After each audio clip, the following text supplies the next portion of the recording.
Hello दोस्तों, नमस्कार सभी को। तो कैसी चल रही है आप लोग की स्टडी? मेरे ख्याल से आप लोग को अच्छा ही चलना चाहिए और अच्छा करना भी चाहिए स्टडी, क्योंकि अभी एग्ज़ाम भी बहुत सामने है दोस्तों। तो आज मैं आप लोगों के लिए मॉडल पेपर जो भी है साइंस का, उस क्वेश्चन को हम बताएंगे आज। बहुविकलीय प्रश्न को, ये देख रहे हैं आप, बहुविकल्पीय प्रश्न को आज हम बताएंगे, जितना भी है यहाँ पे। ठीक है, आप लोग को टेंशन लेने की ज़रूरत नहीं है। मैं सारे के सारे वीडियो बनाऊंगा, सारा का सारा वीडियो अपलोड करूंगा। भले ही मैं लेट आया हूँ, पर बहुत ही अच्छे तरीके से बताऊंगा दोस्तों। आप लोग बस इस वीडियो को पूरा अंत तक देखना होगा, तब समझ में आएगा। और देखने के बाद देखना, आप बहुत ही अच्छे तरीके से समझ में आएगा, और इससे रिलेटेड भी क्वेश्चन आएगा तो उसको भी आप बना पाइएगा। तो चलिए फिर वीडियो को स्टार्ट करने से पहले मेरा नाम भी जान लीजिए। मेरा नाम है संजोग कुमार, और आप देख रहे हैं मेरा भी या आपका भी अपना चैनल, क्या, पढ़ो मस्ती में। ठीक है, चलिए तो फिर हम लोग स्टार्ट करते हैं। तो हमारे सामने क्वेश्चन क्या है कि प्रकाश गमन करती है, प्रकाश की किरण जो इसे गमन करती है, तो कहाँ गमन करती है? देखिए, प्रकाश का जो किरण है ना दोस्तों, इस तरह से नहीं चलता है, या ऐसे भी नहीं चलता है, या ऐसे भी नहीं चलता है। वो कैसा? सीधा रेखा में चलता है। कैसे? सीधी रेखा में गमन करता है। तो आंसर हमारा क हो जाएगा। ठीक है, यहाँ तक समझ में आ गया होगा। देखिए, चलिए अब नेक्स्ट क्वेश्चन हम लोग देख लेते हैं। नेक्स्ट क्वेश्चन क्या है? निर्वात में, ये जो देख रहे हैं आप, निर्वात में प्रकाश की चाल होती है। निर्वात में प्रकाश की जो चाल होती है वो कितना होता है? तो आपको याद रखनी है दोस्तों, 3 × 10⁸ मीटर प्रति सेकेंड भी बोल सकते हैं, या इंग्लिश में बोलिएगा तो 3 × 10⁸ मीटर पर सेकेंड। तो कहाँ है? देखिए, तो इसमें है, यानी पहला इसका आंसर हो गया 3 × 10⁸ मीटर पर सेकेंड। ठीक है, चलिए आगे हम लोग देखते हैं। स्पष्ट देखने की न्यूनतम दूरी। दोस्तों आपको मैं बता दूं कि जो दृष्टि दोष हैं वो तो अलग अलग हैं, ठीक ना। निकट दृष्टि दोष है, दूर दृष्टि दोष है, जरा दूरदृष्टिता है, ठीक ना। जनरली तो तीन दृष्टि दोष के बारे में 10th में पढ़ना है, और भी होते हैं बट इसमें नहीं पढ़ना है आपको। तो इसमें देखिए कि स्पष्ट देखने की जो न्यूनतम दूरी, नज़दीकी बिंदु, यानी नज़दीक में सबसे, मतलब कोई भी वस्तु को अगर आपको देखना है तो अगर नज़दीक में देखिए, आप क्या बोलते हैं, आपको जब सब नज़दीक में, सबसे नज़दीक यहाँ कितना दूर तक, 25 सेंटीमीटर दूरी पर अगर रहेगा ना वस्तु, तो आपको अच्छा दिखाई पड़ेगा। आप देखिए, यहाँ सामने ले आएगा तो भी अच्छा नहीं दिखेगा, बहुत दूर रहेगा तो भी अच्छा नहीं दिखेगा। तो नज़दीक का जो बिंदु है, नज़दीक का जो न्यूनतम दूरी है वो कितना है? 25 सेंटीमीटर। हाँ, अब पूछ देता कि दूरतम बिंदु, सबसे ज़्यादा दूर कहाँ देख सकते हैं, तब हम लोग बोलेंगे अनंत। क्या बोलेंगे दोस्तों? अनंत। दूरतम बिंदु अगर पूछ देगा तो क्या होगा? अनंत। ठीक है, यानी इसमें कौन हो जाएगा? 25 सेंटीमीटर, ना कि 25 मीटर, 25 सेंटीमीटर, ये वाला आंसर। ठीक है दोस्तों, चलिए आगे देखते हैं। देखिए अगला क्वेश्चन है हमारा, धारा मापने के यंत्र को क्या कहते हैं? धारा को, विद्युत धारा को जो आई से हम लोग लिखते हैं उसको, विद्युत धारा को क्या से मापते हैं, किससे मापते हैं? थर्मामीटर से, मोनोमीटर, वोल्टमीटर से, ए मीटर से। तो आपको याद रखनी है कौन सा मीटर? ए मीटर से। किससे दोस्तों? ए मीटर से। किससे? ए मीटर से। उसको ए से भी डिनोट करते हैं। ठीक है, यानी धारा को क्या से मापते हैं? ए मीटर से मापते हैं। इसी तरह वोल्टेज को भी मापने वाला रहता है, ठीक ना, जिसको वोल्ट मीटर कहते हैं। ठीक है, चलिए आगे हम लोग देखते हैं। नेक्स्ट क्वेश्चन हमारा है 5वां, V/I का अनुपात कहलाता है। तो दोस्तों V/I का जो अनुपात है, इसका बराबर आप फार्मूला पढ़े होंगे, R = V/R, V/I। क्या पढ़े होंगे? V/I। यानी देखिए, चालकता ई तो नहीं होगा, विभवांतर ई नहीं होगा, V बराबर तो कुछ होता नहीं है, ऐसे इस तरह से नहीं होता है। V/I, विभव यानी विभव को ही V बोलते हैं, ये नहीं होता है। प्रतिरोध को R बोलते हैं, यानी R बराबर होता है V/I। आप लोग पढ़े नहीं, ओम के नियम में भी पढ़े होंगे। यानी इसका जो सही आंसर हो जाएगा वो क्या हो जाएगा? प्रतिरोध। V/I = R, यानी प्रतिरोध। R को रेसिस्टेंस भी बोलते हैं, यानी ये इसी को प्रतिरोध भी बोलते हैं। क्या बोलते हैं हिंदी में? प्रतिरोध बोलते हैं। ठीक है दोस्तों, चलिए उम्मीद करता हूँ आपको समझ में आ रहा होगा। अगला क्वेश्चन हमारा है Fe2O3 + 2Al, और ये क्या, देखिए ये है क्या? ये फेरिक ऑक्साइड है, और ये एल्युमिनियम मिल जा रहा है, तो यहाँ पे क्या बन जा रहा है? Aluminium oxide. और आयरन, Fe को फेरस भी बोलते हैं, आयरन भी बोलते हैं, जिसको हम लोग शुद्ध हिंदी में लोहा के नाम से जानते हैं। दोस्तों जानते हैं ना, जाने। ये देखिए यहाँ पे ध्यान से देखिए, आपको अभिक्रियाशीलता याद होनी चाहिए। देखिए सबसे ज़्यादा अभिक्रियाशील पोटेशियम होता है, उसके बाद आप जानते हैं कि सोडियम होता है, उसके बाद कैल्शियम होता है, फिर मैग्नीशियम होता है, एल्युमिनियम होता है, उससे नीचे फिर क्या होता है, उसके जो नीचे होता है एल्युमिनियम से भी कम होता है, उसका नाम है फिर जिंक होता है, फिर उसके बाद आयरन होता है, लेड होता है जिसको सीसा बोलते हैं हम लोग, ठीक है, हाइड्रोजन होता है, उसके बाद फिर कॉपर होता है, उसके बाद फिर सिल्वर होता है, उसके बाद ये सोना होता है, ठीक ना, इस तरीके से होता है। तो आपको इसमें आप देखिए कि सबसे ज़्यादा इसमें जो लगाया गया है उसमें अभिक्रियाशील कौन है ज़्यादा, इस ये वाला Fe देखिए एल्युमिनियम यहाँ है, यानी एल्युमिनियम से जो है Fe नीचे है, यानी कि कम अभिक्रियाशील है। तो क्या करेगा एल्युमिनियम जो है, तो एल्युमिनियम Fe से यानी आयरन से ऑक्सीजन को ये ले लिया, ठीक है, और Fe को क्या कर दिया, हटा दिया, यानी विस्थापित कर दिया। क्या कर दिया, विस्थापित। तो इसीलिए इसका जो आंसर होगा वो क्या हो जाएगा, विस्थापन अभिक्रिया। इसमें देखिए ये अभिक्रिया का संयोजन काहे नहीं हो सकता है। संयोजन में क्या होता है, संयोजन में दो लोग, कितना लोग, दो लोग या दो से ज़्यादा, दो लोग या जो दो से ज़्यादा अभिकारक मिल करके एकल उत्पाद बनाता है, सिर्फ एक उत्पाद बनता है। वियोजन में क्या होता है, तो एक जो अभिकर्मक होता है वो टूट करके अलग अलग चीज बनाता है, अलग अलग उत्पाद बनाता है। द्विवीय विस्थापन में क्या होता है, तो यहाँ पे दो आयनों का आदान प्रदान होता है, अभिकारकों के बीच में क्या होता है, आयनों का आदान प्रदान होता है ना, यानी ये भी नहीं होगा। अब विस्थापन अभिक्रिया में देखिए यहाँ पे आराम से दिख रहा है एकदम कि एल्युमिनियम जैसे ऑक्सीजन को ले लिया और Fe को अलग कर दिया, यानी विस्थापित कर दिया, यानी कौन सा अभिक्रिया हो जाएगा, विस्थापन अभिक्रिया हो जाएगा। चलिए नेक्स्ट जो क्वेश्चन है वो है सिरका में कौन सा अम्ल पाया जाता है। सिरका में कौन सा अम्ल पाया जाता है दोस्तों, तो आपको याद रखनी है एसीटिक अम्ल पाया जाता है।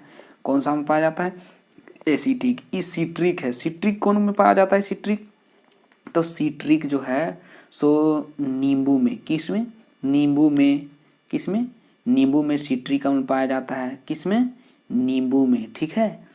और देखिए ये लैक्टिक अम्ल किस में पाया जाता है, तो खट्टा दूध या दही में पाया जाता है लैक्टिक अम्ल, आपको याद होनी चाहिए। टॉर्टेरिक अम्ल किस में पाया जाता है, तो इमली में, दोस्तों आप पढ़े होंगे इमली में पाया जाता है, ठीक है। इसी तरीका से इसी तरह का मेथेनोइक अम्ल एक होता है, मेथेनोइक क्या होता है, मेथेनोइक। तो मेथेनोइक अम्ल किस में पाया जाता है, तो भैया चींटी के डंक में पाया जाता है और मधुमक्खी के डंक में पाया जाता है। एक होता है आप पढ़े होंगे नेटल पादप, नेटल पादप, पादप के मतलब पौधा, नेटल का जो पौधा होता है उसमें भी क्या पाया जाता है, क्या पाया जाता है दोस्तों, मेथेनोइक अम्ल, ठीक है। चलिए आगे क्या है, साधारण नमक का सूत्र लिखना है। कौन नहीं जानेगा, आप लोग 10th में आपको पढ़े होंगे। साधारण नमक का सूत्र सोडियम क्लोराइड NaCl, जिसको NaCl बोलते हैं। HCl ये तो हाइड्रोक्लोरिक अम्ल है, ये तो अम्ल है, ये तो नमक हो नहीं सकता है। नमक तो एक तरह का लवण है, ठीक है। ये तो एक क्षारक है सोडियम हाइड्रोक्साइड, ठीक है।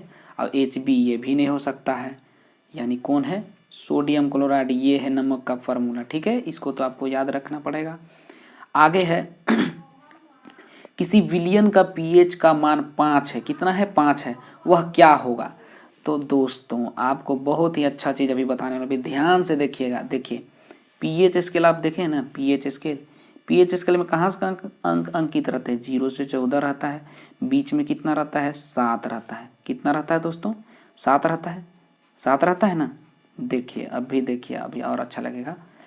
इधर जब भी हम लोग आते हैं, यानी इधर अम्लीय प्रकृति बढ़ती है, मतलब 7 से मान लीजिए 6 हो गया, 5 हो गया, 4 हो गया, 3 हो गया, 2 1 0, यानी इधर जब आएंगे या कुछ भी 5 पॉइंट, कुछ भी पॉइंट में भी हो सकता है, तो इधर जो भी आएंगे सब अम्लीय प्रकृति बढ़ता है।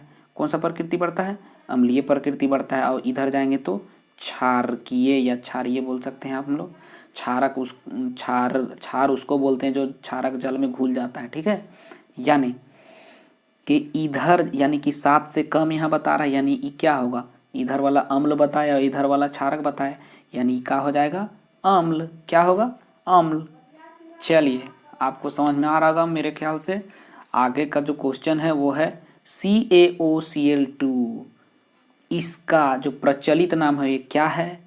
तो आपको याद होनी चाहिए कि ये विरंजक चूर्ण का फार्मूला है। किसका है दोस्तों, विरंजक चूर्ण का फार्मूला है। इससे एक क्वेश्चन और आता है दोस्तों, देखिए मैं भी बता रहा हूँ।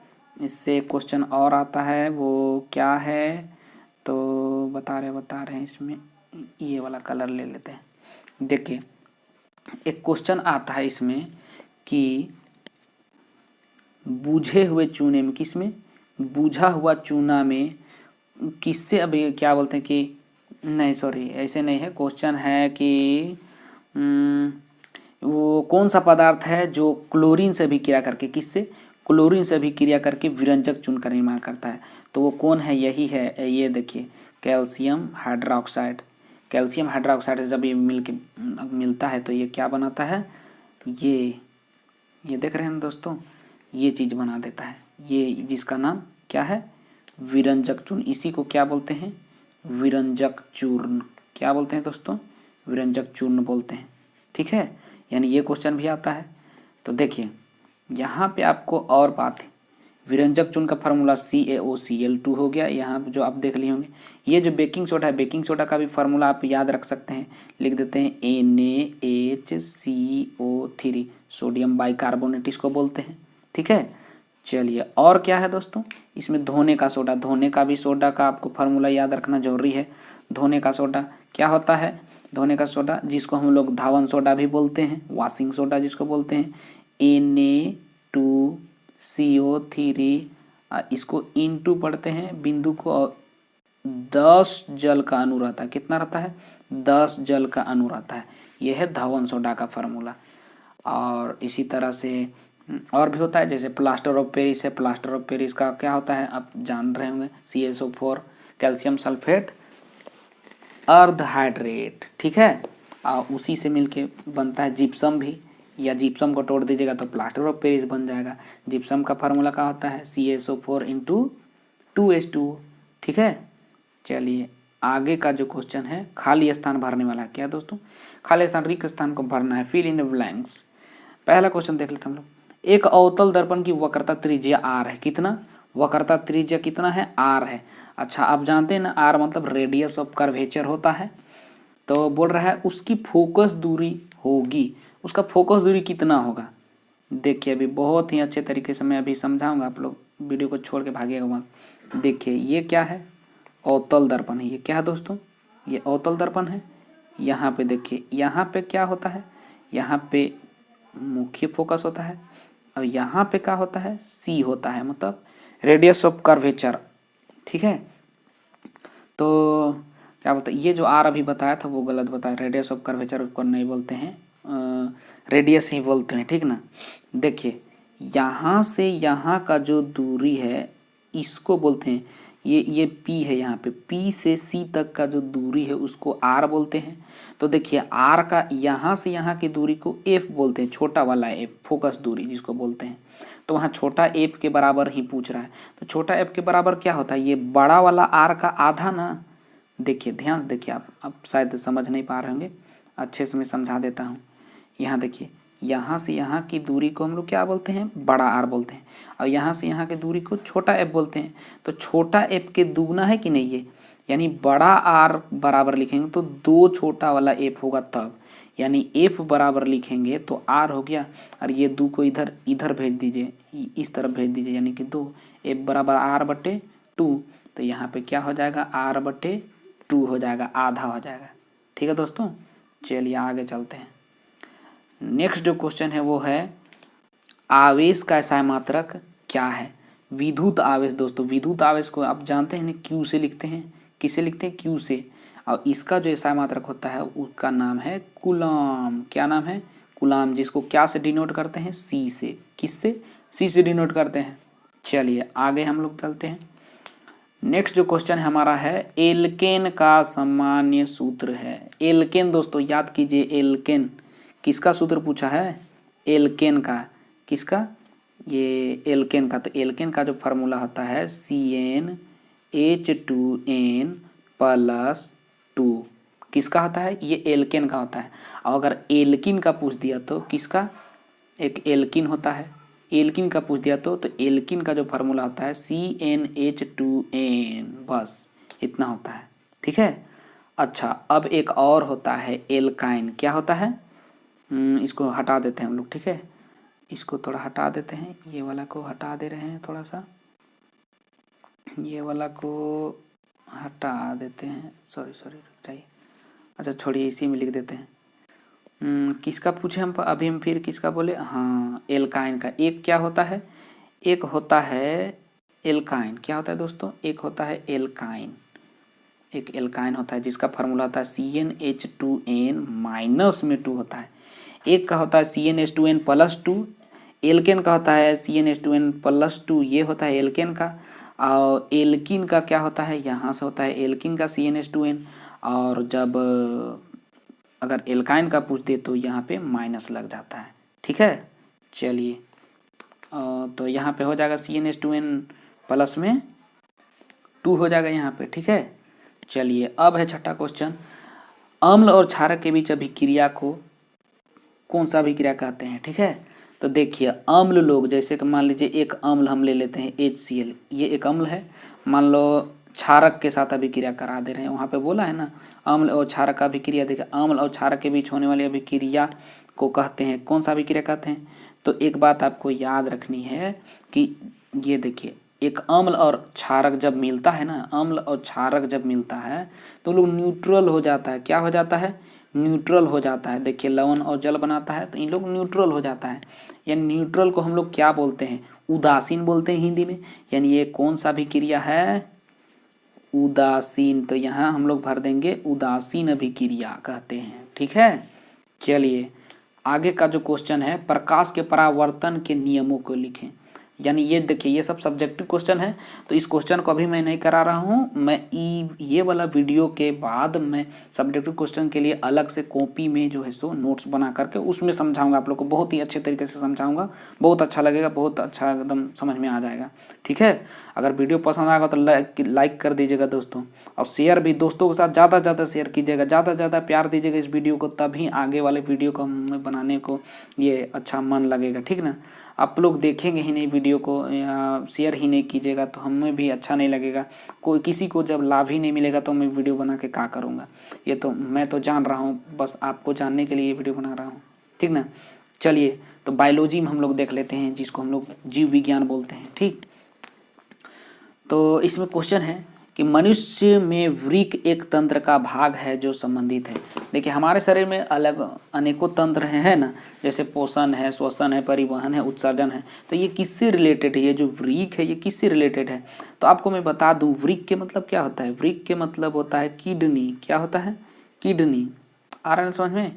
वृक्क किसको बोलते हैं? किडनी को बोलते हैं, जिसको हम लोग किडनी के नाम से फट से जान जाएंगे। वृक्क का मतलब जल्दी हम लोग जानेंगे ही नहीं, यानी किडनी। तो किडनी का क्या काम है? तो भैया हम लोग के शरीर में जितना भी ब्लड है ना उसको सप्लाई करता है। क्या करता है? ब्लड का सप्लाई करता है। ब्लड को सप्लाई करने वाला कौन है? किडनी, जिसको हम लोग वृक्क कहते हैं। ठीक है, तो ये एक तंत्र का भाग है। तो कौन सा भाग है? तो देखिए जब वहाँ से खराब पदार्थ को एक तरफ ही रख देता है और ब्लड में जो से अच्छे अच्छे चीज़ को रहने देता है, ब्लड से जो वेस्ट मटेरियल उसको छानता है, ये छानता है ना, मतलब फिल्टर करने का काम करता है वृक्क। तो ये जो है फिर मूत्राशय के द्वारा क्या हो जाता है? बाहर निकल जाता है, यानी उत्सर्जन हो जाता है। ठीक है, खराब पदार्थ या जो भी वेस्ट मटेरियल है उसका बाहर होना ही उत्सर्जन कहलाता है। यही प्रक्रिया क्या कहलाता है? उत्सर्जन। यानी जो मनुष्य का जो वृक्क है वो कौन से तंत्र के रिलेटेड है? उत्सर्जन से।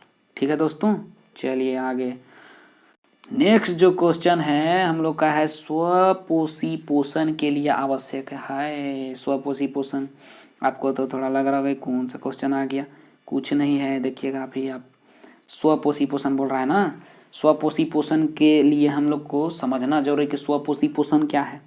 तो देखिए स्वपोषण पोषण पोषण का वह तरीका है जिसमें देखिए कि जो जीव होते हैं, तो जीव क्या बताएं आप लोग, पादप में ज़्यादा ये सब पादप में ही होता है स्वपोषी पोषण। ठीक है, पादप लोग क्या करता है, पौधे लोग क्या करते हैं, अपना जो भोजन होता है वो स्वयं बनाता है, वो किसी पे भी डिपेंड, किसी पे भी निर्भर नहीं रहता है दोस्तों। ठीक है, देखिए अब सोचिए कि उन लोग कैसे बनाता है, तो देखिए उन लोग कार्बन डाइऑक्साइड वायुमंडल से ले लेता है, क्लोरोफिल उन लोग में है, ये है, सूर्य का प्रकाश से ऊर्जा ले लेता है, समझना रहने, और क्लोरोफिल की सहायता से उन लोग स्वयं अपना भोजन बनाता है, वो दूसरा से नहीं, दूसरा को वो जान नहीं मारता है या कुछ नहीं करता है। बट हम लोग क्या है, हम लोग स्वपोषी पोषण, हम लोग स्वपोषी जीव नहीं है, हम लोग में स्वपोषी पोषण नहीं होता है, हम लोग में विषम पोषी पोषण होता है। कैसे हम लोग में विषम पोषी पोषण होता है, तो भैया हम लोग थोड़ी ना खाना बनाते हैं अपना से, हम लोग तो दूसरे पे डिपेंड रहते हैं। कहीं ना कहीं हम लोग पौधा को मार के खाते हैं, कहीं ना कहीं हम लोग जीव को मार के खाते हैं, यानी कि हम लोग अपने आप नहीं ये खाना बनाते हैं। अब ये घर पे हम लोग चूल्हा चौकी लगा के खाना बनाते हैं, वो वाला खाना नहीं बात हो रहा है यहाँ पे। ठीक है, तो आपको थोड़ा सा समझना जरूरी है। उन लोग जैसे स्वपोषी जीव, पादप लोग, पौधे लोग अपना जो भोजन है वो स्वयं बना के खाता है, स्वयं अपने आप उन लोग में ये होता है। ठीक है, ये वाला प्रक्रिया उन्हीं लोग में होता है। तो वही वाला प्रक्रिया को, कौन सा प्रक्रिया को, स्वयं जो खाना बन रहा है इस प्रक्रिया को स्वयं पोषी पोषण कहते हैं, और ये जीव को स्वपोषी जीव बोलते हैं। ठीक है, यानी अब यहाँ पूछा है स्वपोषी पोषण के लिए आवश्यक है, तो क्या क्या आवश्यक है, अभी मैं तुरंत बताया कि देखिए कार्बन डाइऑक्साइड की भी जरूरत पड़ता है, जल का भी जरूरत पड़ता है, क्लोरोफिल की भी जरूरत पड़ता है, सूर्य के प्रकाश की भी जरूरत पड़ता है, यानी उपरोक्त तो सभी हो गया। इसका जो आंसर होगा क्या होगा, उपरोक्त सभी। ठीक है दोस्तों, चलिए आगे। नेक्स्ट जो क्वेश्चन है वो है पादप में, ये जो पादप में जाइलम उत्तरदायी है। देखिए पादप में दो तरह के हैं लोग ने दो तरह के जो ये है जाइलम, और एक होता है फ्लोएम। कौन है, एक होता है फ्लोएम। ये दोनों का क्या काम है, तो ये जो जाइलम है, ये जो जाइलम है, जाइलम का काम है कि जाइलम का जो काम है वो जल का वहन करना, क्या, जल का वहन करना। और ये जो भोजन का वहन है ये कौन करता है, जब खाना बन जाता है ना, पौधे पेड़ पौधे जब खाना बन जाता है तो हर एक पार्ट में पहुंचाने का, खाना को पहुंचाने का जो काम करता है, यानी भोजन का वहन करने का जो काम करता है, उसी का नाम है फ्लोएम। आया दोस्तों समझ में। चलिए नेक्स्ट क्वेश्चन की ओर हम लोग चलते हैं। आपको समझ में आ ही गया होगा ये वाला भी क्वेश्चन। देखिए नेक्स्ट जो क्वेश्चन है बोल रहा है कि निम्न में से कौन मादा जनन तंत्र का भाग नहीं है। देखिए नर के मतलब आप लोग समझते हैं, नर के मतलब कौन है, मेल, और मादा के मतलब फीमेल। मादा का मतलब क्या होता है दोस्तों, फीमेल होता है। तो ये जो है बोल रहा है मादा जनन तंत्र में का जो भाग है वो कौन नहीं है, तो देखिए अंडाशय तो इसमें होता है, गर्भाशय भी इन लोग में होता है, डिम्ब वाहिनी भी होता है। ठीक है, पर शुक्रवाहिका नहीं होता। ये शुक्रवाहिका किस में होता है, मेल्स में होते हैं, यानी नर में होते हैं। यानी कि कौन नहीं है, आंसर कौन हो जाएगा, ये ग वाला आंसर हो जाएगा। ठीक है, चलिए आगे। ये जो, चलिए इस क्वेश्चन को, हाँ ये क्या है, उड़हुल। उड़हुल किस प्रकार का पुष्प है, उड़हुल को इंग्लिश में क्या बोलते हैं, चाइना रोज भी बोलते हैं। तो उड़हुल को आपको याद रखेंगे कौन सा है, द्विलिंगी। कैसा दोस्तों, द्विलिंगी है। कैसा, उड़हुल किस प्रकार का फूल है, द्विलिंगी। चलिए लास्ट है क्वेश्चन एक ठो, चलिए लास्ट वाले क्वेश्चन को देख लेते हैं। लास्ट क्वेश्चन है खाली स्थान को भरें। खाली स्थान है फिल इन द ब्लैंक्स, और ये है जीवाश्म ईंधन के उदाहरण है। तो जीवाश्म ईंधन के कौन कौन से उदाहरण हैं, तो जीवाश्म ईंधन आप लोग जानते होंगे जीवाश्म ईंधन किसको कहते हैं, तो भैया लाखों करोड़ों वर्ष पहले जो है सो प्राकृतिक आपदा के कारण या जो भी तूफान वगैरह इसके कारण क्या हो गया है, प्राकृतिक आपदा के कारण में बहुत से पेड़ पौधे जीव जंतु जमीन के अंदर जब दब जाते हैं लाखों करोड़ों वर्ष पहले, तो उतने दिन बाद में इन लोग का अधिक ताप और दाब के कारण जो है से जीवाश्म में परिवर्तन हो जाता है, उसी को जीवाश्म ईंधन कहते हैं। ठीक है, तो कौन है वैसा, कोयला है, क्या है, कोयला है, पेट्रोल है, क्या है, पेट्रोल है, यानी कि कोयला और पेट्रोलियम इसका आंसर हो जाएगा। ठीक है दोस्तों, चलिए उम्मीद करता हूँ कि आपको ये वीडियो बहुत अच्छा लगा होगा, बहुत अच्छे तरीके से समझ में आया होगा। आप लोग जो है कैसा लगा ये वीडियो आप कमेंट करके ज़रूर बताइएगा। आपको जो है सो आगे का क्वेश्चन, ये जो सब्जेक्टिव क्वेश्चन है इसका भी मैं वीडियो बना कर भी एकदम जल्द ही लाऊंगा। बस इस पर आप लोग ज़्यादा प्यार दिखा दीजिए, ज़्यादा से ज़्यादा दोस्तों के साथ शेयर कीजिए। जितना भी मैट्रिक का एग्ज़ाम, ये 10th बोर्ड का जो एग्ज़ाम देने वाले हैं सबके पास भेजिए। आपके जो भी रिलेशन में है या जो भी हैं आपके टच में जो भी हैं सबके पास ज़्यादा से ज़्यादा शेयर कीजिए दोस्तों। और चैनल पे पहली बार आए हैं तो प्लीज़ चैनल को सब्सक्राइब कर लीजिएगा। ठीक है, ठीक है दोस्तों, चलिए फिर मिलते हैं नेक्स्ट वीडियो पे। Thank you.